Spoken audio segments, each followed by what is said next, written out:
नमस्कार मित्रांनो, स्वागत आहे तुमचं पुन्हा एका नवीन व्हिडिओमध्ये। मित्रांनो, आज मी तुम्हाला पॅन कार्ड आधार कार्डशी कसं लिंक करायचं आहे, कारण या महिन्यात गव्हर्नमेंटने सांगितलेले की 31 मेपर्यंत तुम्ही तुमचं पॅन कार्ड आधार कार्डशी लिंक करून घ्या। बरेच आपले मित्र असतील की ज्यांनी आपलं पॅन कार्ड आधार कार्डशी लिंक केलं नसेल, तर त्यांना खूप बँकमध्ये प्रॉब्लेम येत असेल किंवा लोन घ्यायला प्रॉब्लेम येत असेल किंवा क्रेडिट स्कोअर चेक करायला प्रॉब्लेम येत असेल। तर मित्रांनो, ही प्रोसेस पाहून तुम्ही तुमचं पॅन कार्ड आधार कार्डशी लिंक करू शकता।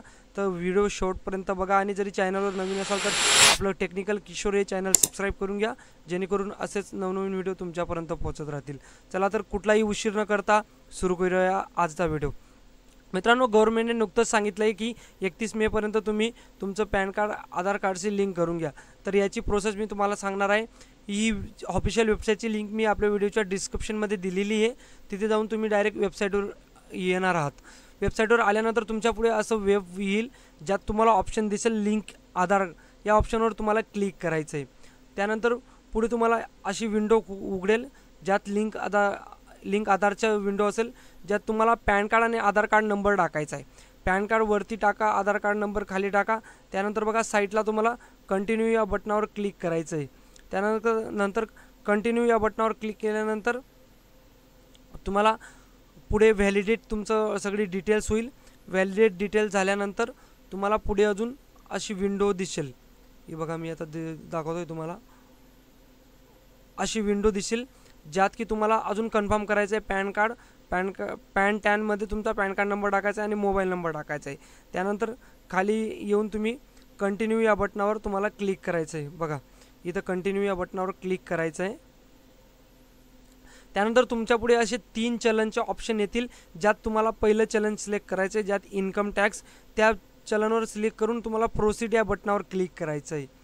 प्रोसीड या बटनावर क्लिक केल्यानंतर तुम्हाला तिथं न्यू पेमेंट असा ऑप्शन दिसणार आहे, ज्यात की तुम्हाला असेसमेंट इयर हे 2024 ते 25 सिलेक्ट करायचं आहे। त्यानंतर खाली बघा, सब्जेक्ट टाईपमध्ये तुम्हाला फर्स्ट ऑप्शन सिलेक्ट करायचं आहे। त्यानंतर कंटिन्यू या बटनावर क्लिक करायचं आहे। त्यानंतर तुम्हाला स्क्रॉल करून खाली आल्यानंतर तुम्हाला शेवटचा ऑप्शन सिलेक्ट करायचा आहे, जो की 1000 रुपये चलनचा आहे। हा ऑप्शन तुम्हाला सिलेक्ट करायचा आहे, त्याच्यावर तुम्हाला कंटिन्यू करायचं आहे। कंटिन्यू ऑप्शनवर क्लिक केल्यानंतर तुमच्या पुढे तुम्ही चलन व्यवस्थितरित्या सबमिट केलेलं असेल आणि तुम्ही आता 4 ते 5 वर्किंग डेमध्ये तुमचं पॅन कार्डचं स्टेटस तुम्ही चेक करू शकता की लिंक झालेलं आहे की नाही। तर तुम्हाला लिंक झालेलं आहे की नाही हे चेक करण्यासाठी बघा, तुम्हाला पुन्हा अजून होम पेजवर यावं लागेल। तिथून होम पेजवर आल्यानंतर हे बघा, इथं तुम्हाला खाली दिसेल की know your PAN card status. Link आधारच्या खाली तुम्हाला लिंक आधार स्टेटसचा ऑप्शन असेल शेवटचा, बघा हा लिंक आधार स्टेटस, यावर तुम्ही क्लिक करून तिथं आधार कार्ड आणि पॅन कार्ड नंबर टाकून तुम्ही तुमचं स्टेटस चेक करू शकता। तर अशा रीतीने तुम्ही तुमचं पॅन कार्ड हे 5 मिनिटात लिंक करू शकतात। व्हिडिओ आवडला असेल तर चॅनल नक्की सबस्क्राईब करा आणि गरजू मित्रांपर्यंत हा व्हिडिओ नक्की शेअर करा। धन्यवाद।